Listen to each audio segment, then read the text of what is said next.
Bob lived right across the street from me, and he had his own little dark room in his house, and he just loved photography.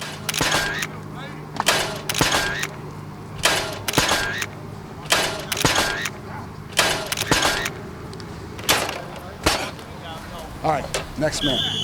I guarantee you nobody ever kidded him about, being a photographer. When you have a guy that's that big and that much of a player, whatever he wanted to do, he could do it. Nobody could beat him off the ball. Centers would try to choke block him, and the guard would pull, and they couldn't reach him. And he'd be in the backfield and just cause so much havoc.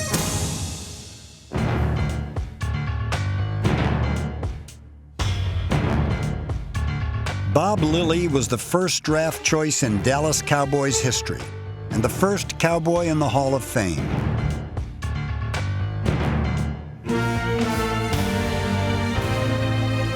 He played 14 seasons and made 11 Pro Bowls.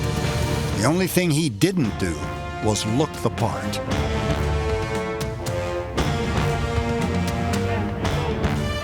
Had no muscle definition. He didn't have Popeye muscles and all those things. He was just an ordinary-looking person, and you really didn't think when you look at him that this guy was a football player. And yet he was the strongest guy on the team. You combine that strength with the quickness that he had, he was just impossible for people to block him one-on-one. Rudy handed off to Willard, and before we could say it, Lilly had Willard tangled down in his legs.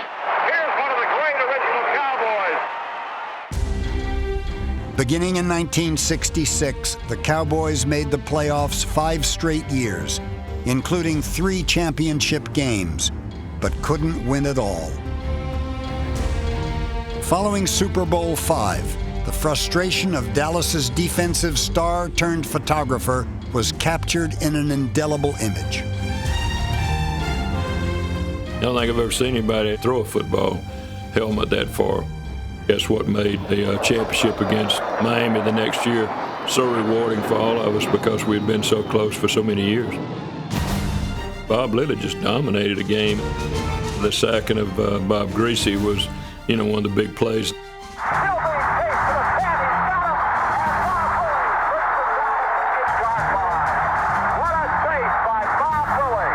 The Cowboys finally won their championship. That's right. The man called Mr. Cowboy would soon ride off into the sunset to pursue his passion for photography.